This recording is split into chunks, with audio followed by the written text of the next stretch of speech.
Hello guys, आप सभी का स्वागत है मेरे चैनल वाइवा फाइनेंशियल्स पे।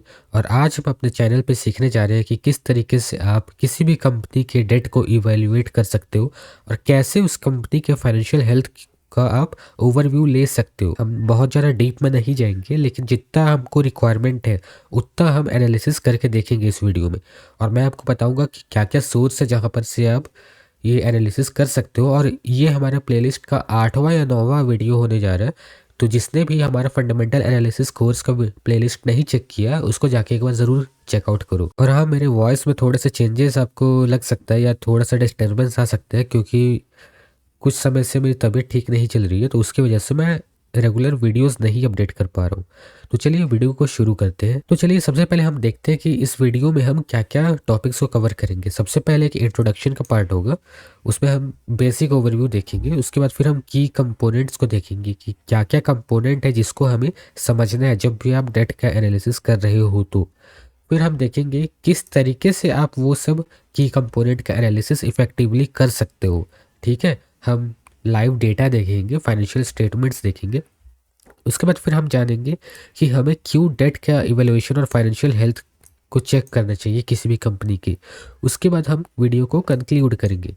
तो चलिए अब हम इंट्रोडक्शन के पार्ट पे जंप करते हैं। देखो, मार्केट में जितनी भी कंपनी है, हर कंपनी के ऊपर कुछ ना कुछ डेट है। बहुत ही रेयरली आपको कंपनीज मिलेंगी जिसके ऊपर ज़ीरो डेट है। ठीक है, बहुत ही रेयर वो कंपनीज होती है और वो बहुत लंबे साल से काम करते आ रही है, या फिर उनको ना बहुत ज़्यादा कैश की रिक्वायरमेंट नहीं होती अपने बिजनेस के लिए, तो वो सब कंपनी डेट नहीं लेती है। लेकिन 99% कंपनीज के ऊपर डेट रहता है। तो ना, ऐसा नहीं है कि किसी कंपनी के ऊपर डेट है तो फिर वो कंपनी बेकार है या वो कंपनी लॉन्ग टर्म में सस्टेन नहीं कर पाएगी। लेकिन ना, हमें इस चीज़ को देखना पड़ता है कि डेट है, लेकिन कितना डेट है। मान लो कि कोई कंपनी है जिसका रेवेन्यू 5 करोड़ रुपए है। ठीक है, कोई भी कंपनी है जिसका रेवेन्यू 5 CR है। अब मान लो कि उसका डेट जो है वो 10 CR है।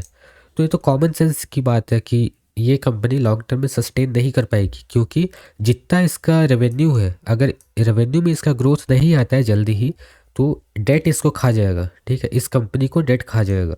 तो ये कंपनी लॉन्ग टर्म में सस्टेन नहीं कर पाएगी। अब मान लो कि कोई कंपनी है जिसका रेवेन्यू 5 करोड़ है, लेकिन उसका डेट 3 करोड़ है। ठीक है, तो हो सकता है कि ये कंपनी को डेट ना खाए और लॉन्ग रन में ये अपना, अगर इसका रेवेन्यू और ज़्यादा ग्रो करता है तो ये अपने डेट को पूरी तरीके से क्लियर कर सकती है। ठीक है, कुछ ना कुछ डेट रहता है। ठीक, और हम ये भी जानेंगे कि डेट के कितने टाइप्स होते हैं, कहाँ पर सब देख सकते हो। मैं आपको इस वीडियो में हर एक चीज़ दिखाने वाला हूँ, तो वीडियो के एंड तक बने रहना। तो चलिए अब हम देख लेते हैं कि क्या क्या वो की कंपोनेंट्स हैं जिसको हमें समझने की ज़रूरत है। तो सबसे पहला जो की कंपोनेंट्स है वो है डेट का लेवल। ठीक है, डेट लेवल्स। देखो, कोई भी कंपनी, मैंने प्रीवियस स्लाइड में बताया था कि किसी भी कंपनी का ना डेट बहुत ज़्यादा नहीं रहना चाहिए, अनरियलिस्टिक नहीं रहना चाहिए। या तो वो कंपनी फ्रॉड कर रही है या ना वो अपना ऑपरेशंस इफेक्टिवली नहीं कर पा रही है, इसी के लिए उसके डेट के लेवल इतने ज़्यादा है। तो हमको देखना है इसमें लॉन्ग टर्म डेट कितना है और शॉर्ट टर्म डेट कितना है। ठीक है, तो इस चीज़ के एनालिसिस करने से आपको पता चल जाएगा कि कंपनी अपनी डेट को रीपे कर पाएगी या नहीं कर पाएगी। ठीक है, शॉर्ट टर्म डेट के एनालिसिस करने से आपको पता चलेगा कि कोई भी कंपनी है उसको नियर फ्यूचर में जो डेट का रीपेमेंट करना है, तो उसके रेवेन्यू या उसके प्रॉफिट में से वो उतना रीपेमेंट कर पाएगी या नहीं कर पाएगी। इस चीज़ को बहुत लोग ना इग्नोर कर देते हैं। मान लो शॉर्ट टर्म जो इसका डेट है उसका रीपेमेंट इन लोग को करना है, और वो मान लो 1500 CR है। ठीक है, 1500 CR है। और इसका जो रेवेन्यू अभी आ रहा है इस क्वार्टर का या इस साल का पूरा रेवेन्यू जो है, वो रेवेन्यू ही 1000 CR है। तो क्या ये अपना शॉर्ट टर्म डेट को रीपेमेंट कर पाएगी? ठीक है, नहीं कर पाएगी। और लॉन्ग टर्म डेट भी होती है, उसकी भी इंटरेस्ट जुड़ते रहती है। ठीक है, तो ये कंपनी का ज़्यादा चांसेस है कि ये बैंकरप्ट हो जाए। ठीक है, खुद को बैंकरप्ट घोषित कर दे कुछ समय में। ठीक है, और जैसे ही एक बार इन लोग बैंकरप्सी के लिए ना फाइल कर देंगे ना, तो फिर इस कंपनी का खेल खत्म हो जाएगा। ठीक है, तो इस चीज़ को लोग ध्यान नहीं देते हैं। और ना, बहुत बार सुनने को आपको मिला हुआ कि किसी कंपनी ने ABC को एक स्टॉक है उसको बाई किया लॉन्ग टर्म के व्यू से, तो 5 साल के बाद वो कंपनी ही बंद हो गई। ठीक है, कंपनी बंद होगी। तो ये सब चीज़ को आप ध्यान रखोगे तो ऐसा इशू आपके साथ नहीं आएगा। अब देखो, सेकंड जो मेट्रिक है वो सेकंड मेट्रिक है डेट टू इक्विटी रेशियो। ठीक है, ये बहुत ईजी है। इसमें हमें बस ना एक रेशियो देखना पड़ता है, और रेशियो ना जितना ज़्यादा कम हो उतना ज़्यादा अच्छा है। अब आपको कैसे पता चलेगा कि ये डेट टू इक्विटी रेशियो अच्छा है या बुरा है?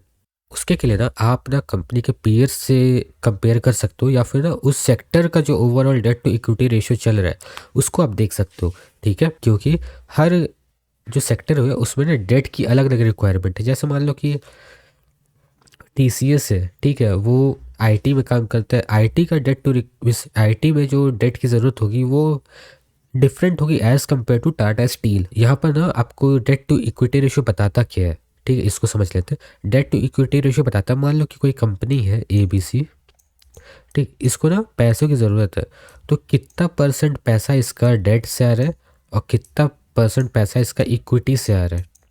ठीक है, इक्विटी मतलब देखो बहुत बार क्या होता है, कंपनी आईपीओ लेके आती है, या फिर ना उनके पास जो प्रमोटर की होल्डिंग रहती है उसको बेचा जाता है। ठीक है, बहुत सारे वे है, या फिर ना ये फ्रेश इशू करते हैं शेयर्स का।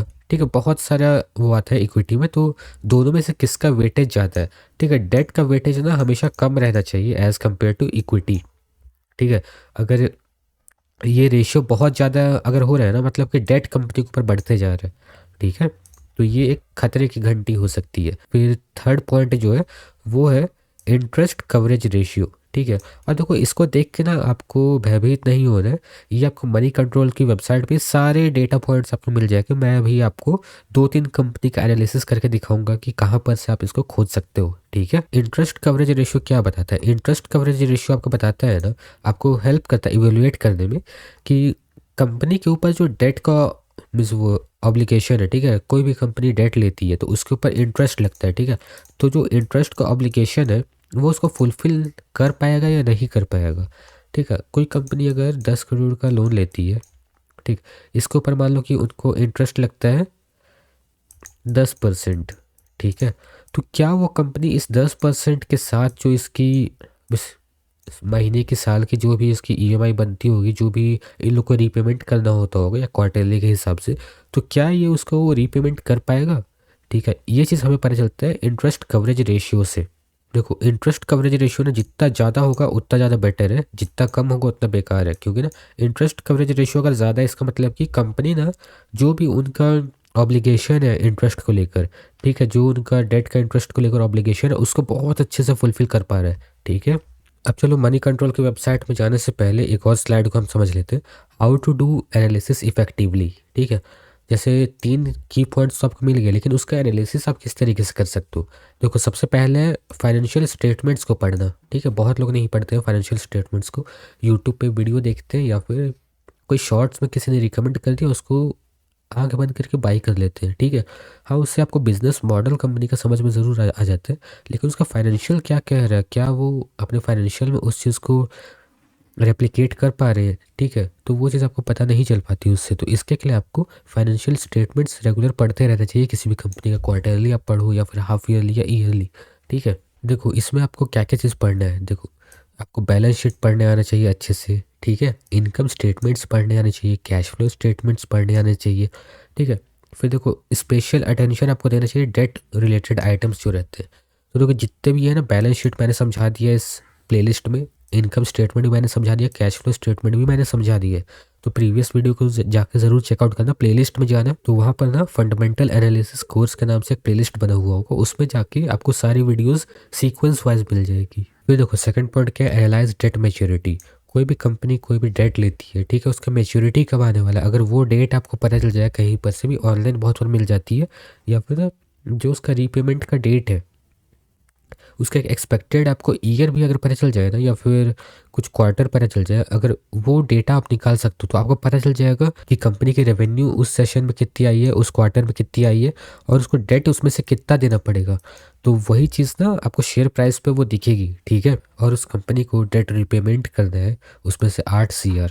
ठीक है, तो क्या आपको लगता है कि वो 10 CR का रेवेन्यू अब उसके शेयर प्राइस पे रिफ्लेक्ट होने वाला है, उस टाइप से वो ग्रोथ देने वाला है? नहीं देगा, क्योंकि उसमें से 80% जो रेवेन्यू था वो डेट खा गया। ठीक है, तो इस चीज़ का आपको एनालिसिस करना चाहिए। अगर आपको ये डेटा मिलता है तो करो, नहीं मिलता है तो बहुत बड़ा कोई इशू नहीं है। ठीक है, क्योंकि आपको नेक्स्ट क्वार्टर में पता चल जाएगा कि उस कंपनी ने कितना डेट रीपेमेंट किया है अब तक। ठीक है, फिर देखो हमेशा ना कंपेयर करो कोई भी जो कंपनी रहती है उसको इंडस्ट्री बेंचमार्क से। ठीक है, मैंने ये हमेशा बताया कि कोई भी कंपनी का कोई भी डेटा हो तो उसके सेक्टर के डेटा से आप उसको एक बार मैच कर लो कि सेक्टर के हिसाब से वो ज़्यादा चल रहा है या उससे कम चल रहा है। ठीक है, अगर जो डेट की बात है, अगर डेट ना सेक्टर के हिसाब से अगर ज़्यादा चल रहा है तो उस कंपनी में इन्वेस्ट मत करो। कोई उसका पीयर्स खोज लो, कोई उसका कॉम्पिटिटर्स खोज लो जो कि ना लो डेट में काम कर रहा है, इफिशिएंटली काम कर रहा है। ठीक है, तो चलिए अब हम देखते हैं इसको मनी कंट्रोल की वेबसाइट पे जाके कहाँ पर से आप इसको ट्रैक कर सकते हो। तो देखो यहाँ पर मैंने एजीआई ग्रीन पैक का शेयर ले लिया है। ठीक है, ये बहुत ही अच्छी कंपनी है, मैंने इसको होल्ड भी किया हुआ है, अच्छी खासी क्वांटिटी में होल्ड किया हुआ है। 325 या 324 के आसपास से मैंने इसको होल्ड किया लास्ट ईयर।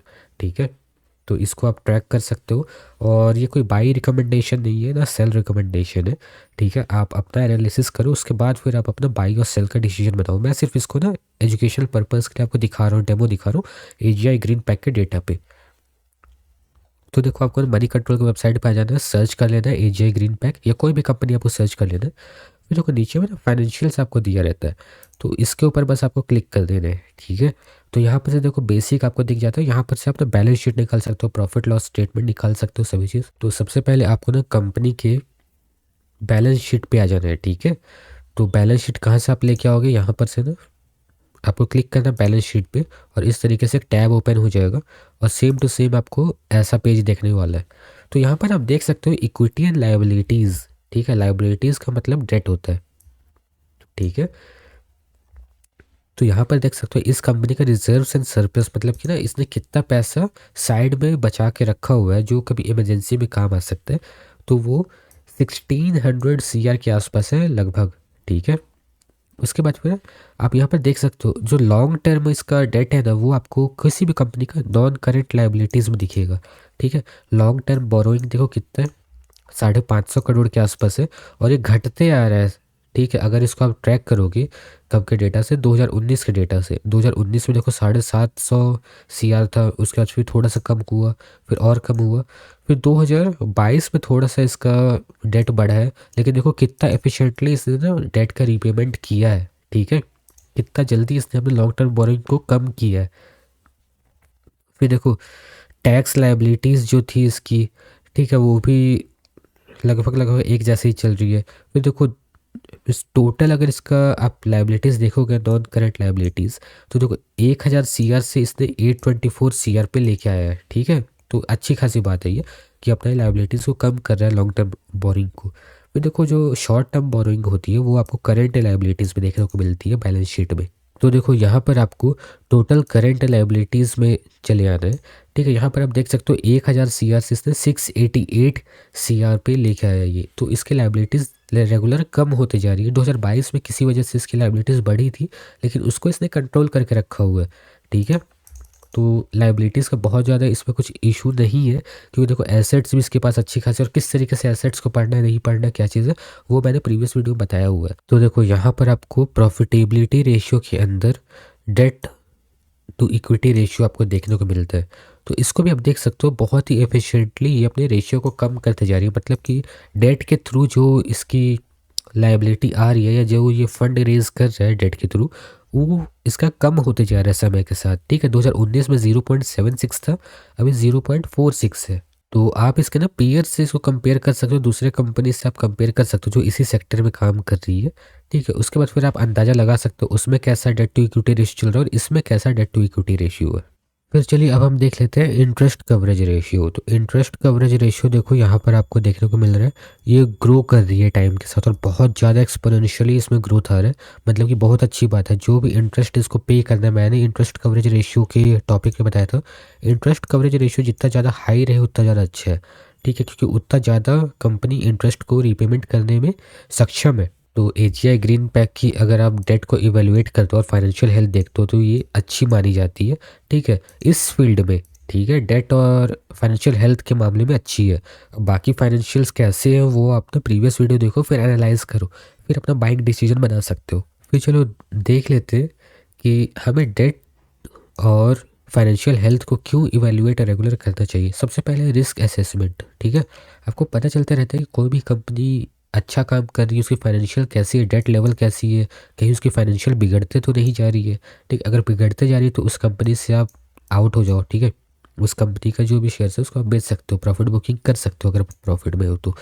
ठीक है, उसके बाद फिर ना अगर आप कोई कंपनी अभी बाई करने का प्लान कर रहे हो तो फिर आप एक अच्छा डिसीजन बना सकते हो। अगर आप ना डेट को इवेलुएट ही नहीं करोगे, उसके मैट्रिक्स जो भी है उसको देखोगे ही नहीं, तो आपको पता ही नहीं चलेगा कि फ्यूचर में उस कंपनी के ऊपर कोई बर्डन आ सकती है डेट को लेकर या नहीं आ सकती है।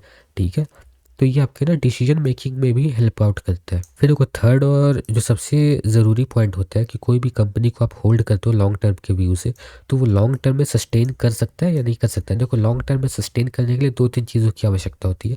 पहले बिजनेस का मॉडल, ठीक है, कोई भी कंपनी है उसका बिजनेस मॉडल कैसा है। अगर बिजनेस मॉडल सही है तो फिर बहुत अच्छी बात है। उसके साथ साथ उसका डेट कैश है। ठीक है, अगर डेट बहुत ज़्यादा है तो थोड़ा सा कॉशियस होने की बात है। उसके बाद फिर उसका प्रॉफिटेबिलिटी, उसके दूसरे फाइनेंशियल स्टेटमेंट्स आपको देखना पड़ेगा कि वो कैसे चल रहे हैं। तो सबसे इंपॉर्टेंट मैं इसमें बोलूँगा डेट इवेलुएट करना है, क्योंकि देखो बिजनेस मॉडल क्या रहता है, बहुत सारी कंपनी ना एक बेसिक बिजनेस मॉडल के साथ अच्छा काम कर जाती है क्योंकि उसके ऊपर डेट का ज़्यादा बर्डन नहीं रहती है।